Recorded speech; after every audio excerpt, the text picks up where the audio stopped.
یہ آپ scan page دیکھ سکتے ہیں۔ تو کہنے کا مطلب یہ ہے کہ تعویذ تو ابن تیمیہ نے ڈالا تھا، ان وہابیوں کے بقول ابن تیمیہ اور اس کو لکھنے والے الوداع والنہایہ میں علامہ حافظ ابن کثیر وہ بھی مشرک ہو گئے۔ تو ان وہابیوں کو سوچتا کچھ نہیں ہے، اپنے ہی گھر میں لوگوں کو، اپنے ہی علامہ مولانا سب کو مشرک بنا دیتے ہیں۔ اب یہ اگلی دلیل آپ دیکھیں، الحمدللہ اسکرین پر اسکین پیج نظر آ رہا ہے، اس میں حضرت عمر فاروق رضی اللہ تعالی عنہ ان سے دلیل دی گئی ہے کہ حضرت عمر فاروق رضی اللہ تعالی عنہ سے بائزنطینی بادشاہ نے کہا کہ میرے سر میں بہت درد ہوتا ہے۔ یہ پیغام بھیجا حضرت عمر فاروق رضی اللہ تعالی عنہ کو بادشاہ نے، تو لہٰذا کوئی دوائی ایسی مجھے دیجیے کہ جس سے میرے سر کا درد رک جائے۔ اب حضرت عمر فاروق رضی اللہ تعالیٰ عنہ کو چاہیے تھا کہ وہ بتاتے آپ یہ دوا استعمال کریں یا پھر کسی طبیب سے پوچھیں، لیکن حضرت عمر فاروق رضی اللہ تعالیٰ عنہ نے ایک ٹوپی ان کو بھجوائی، جس ٹوپی کو بادشاہ جب لگاتے تو بادشاہ کے سر کا درد جو ہے وہ چلا جاتا، اور جب وہ اتارتے تھے تو بادشاہ کے سر کا جو درد تھا وہ ہونے لگتا تھا۔ تو وہ حیران ہو گئے کہ جب میں پہنتا ہوں تو درد چلا جاتا ہے، اتارتا ہوں تو ہونے لگتا ہے، آخر اس ٹوپی میں ایسا ہے کیا؟ جب انہوں نے ٹوپی کو چیک کیا تو ٹوپی کے اندر ایک کاغذ نکلا جس پر بسم اللہ الرحمن الرحیم لکھا ہوا تھا۔ تو پتہ چلا کہ حضرت عمر فاروق رضی اللہ تعالی عنہ نے بھی ان وہابیوں کے مطابق شرک کیا، اور وہ بادشاہ جو تھے انہوں نے وہ ٹوپی پہن کر شرک کیا۔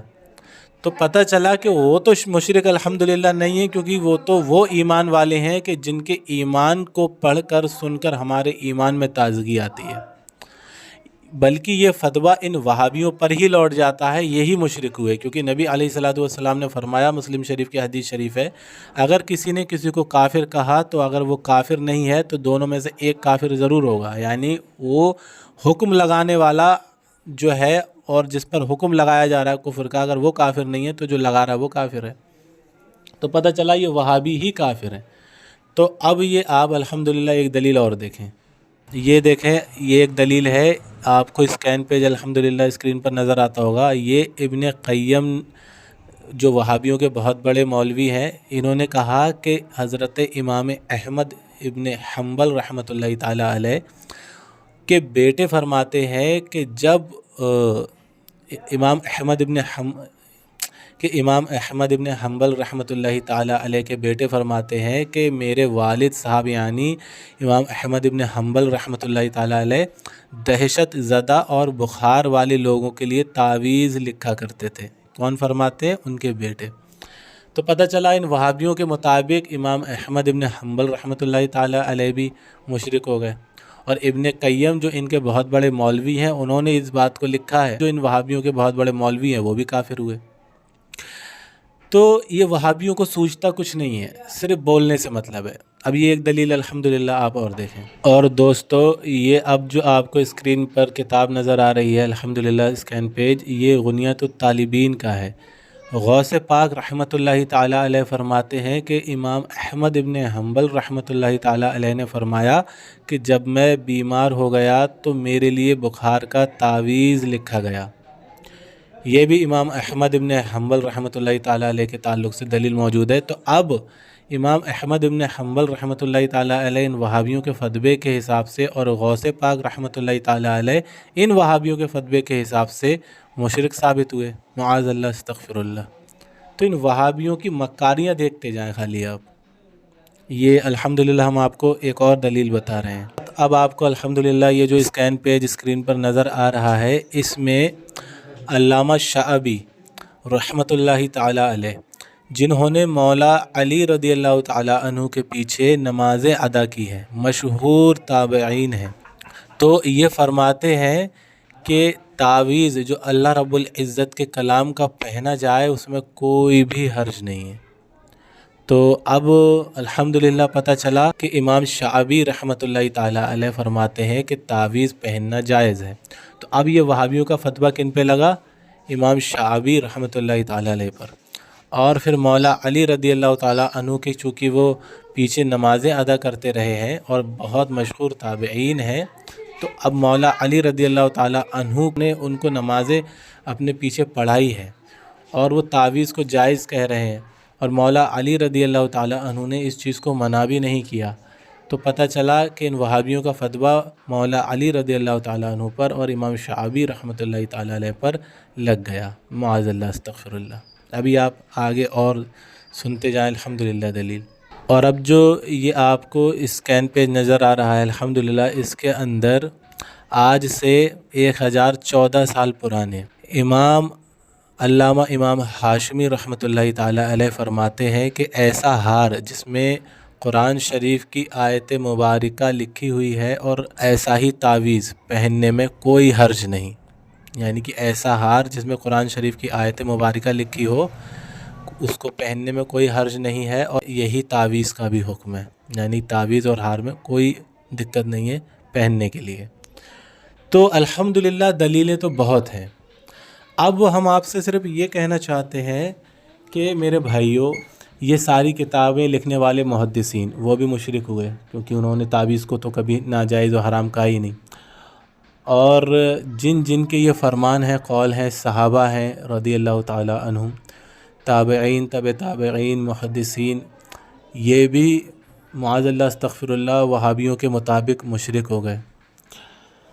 تو اب یہ وہابی اتنا بھی نہیں سوچتے کہ ان کے مولوی جو جمعہ 8 دن سے تھوڑی بہت تحقیق کر کے اٹھ کر کے آ گئے اور ڈائریکٹ تعویذ کو یا کسی بھی چیز کو شرک بولنے لگے، تو یہ عوام جو ہے نا ان کی، جن کو کچھ بھی نہیں آتا، یہ ان کے پیچھے شرک بولنے لگ جاتی ہے۔ تو ان کو چاہیے کہ یہ اپنے مولوی کی تقلید، اندھی تقلید نہ کریں، مشرک نہ بنیں، کیونکہ ان کی یہاں تقلید بھی شرک ہے، اور یہ اپنے مولوی کی بغیر دلیل مانگے، بغیر تحقیق کرے، یہ ان کی جو عام عوام ہے وہ شرک سنیوں کو بولنے لگتی ہے، مشرک، تو یہ لوگ گویا کہ اپنے مولویوں کی تقلید کرتے ہیں، تو یہ اپنے ہی گھر سے مشرک ہو جاتے ہیں۔ تو پتہ چلا الحمدللہ تعویذ پہننا جائز ہے، ہم نے آپ کے سامنے الحمدللہ یہ دلیلیں رکھی ہیں، اور دلیلیں بے شمار ہیں۔ تو اب کہنے کا مطلب یہ ہے کہ یہ وہابی جو ہوتا ہے یہ نہ آگے دیکھتا ہے نہ پیچھے دیکھتا ہے، صرف امت کو گمراہ کرنے میں لگا ہے۔ تو اب بھائیوں مجھے اتنا سا آپ خود سوچ کے بتاؤ، مطلب یہ عقل والی بات ہے کہ یہ سنیوں کے بغض میں اگر سنیوں کو مشرک بول رہے ہیں، تو سنیوں نے جس دلیل کی بنا پر یہ تعویذ کو جائز سمجھا ہے، وہ دلیل جن کی ہے وہ بھی تو مشرک ہوئے، کہ خالی سنی ہی مشرک ہے۔ تو ان وہابیوں نے کوئی کسر نہیں چھوڑی امت میں اللہ رب العزت کے نیک بندوں کو مشرک بنانے کے لیے، یا صحابہ اکرام رضی اللہ تعالیٰ عنہم، یا تابعین، تابعین، اور محدثین اکرام، فقہاء اکرام، جتنے بھی اللہ رب العزت کے نیک بندے ہیں، غوث پاک رحمۃ اللہ تعالیٰ علیہ، ان لوگوں کے فتوے سب پہ جا کے لگتے ہیں۔ تو ان لوگوں سے اپنے بچوں کو بچائیں۔ اور ہاں، ایک چیز اور بتا دی جائے، الحمدللہ کلیئر کر دی جائے، یہ لوگ کہتے ہیں کہ چلو اس میں تم کہہ رہے ہو اللہ رب العزت کا کلام ہے تو یہ پہننا شرک نہیں ہے، تو چونکہ اب تم وہ جو تعویذ ہوتے ہیں جس کے اندر کھانے بنے ہوئے ہوتے ہیں، اس میں صرف نمبر لکھے ہوتے ہیں، اس میں تو کوئی کلام ہوتا نہیں ہے، وہ کیوں پہنتے ہو؟ تو اب مطلب جو لوگوں نے اللہ رب العزت کے کلام ہی سے دشمنی رکھی ہوئی ہے اور اس کو شرک بول رہے ہیں، اتنا خطرناک ان لوگوں نے بغض رکھا ہوا ہے، تو ان کو یہ چیز کہاں سے سمجھ میں آئے گی؟ کیونکہ یہ لوگ تو سمجھنا ہی نہیں چاہتے۔ تو الحمدللہ ہم آپ کو بتاتے ہیں، سمپل سا جواب ہے اس کا، کہ وہ جو کھانے ہوتے ہیں اس کے اندر جو نمبر ہوتے ہیں، تو یہ نمبر عدد ہوتے ہیں۔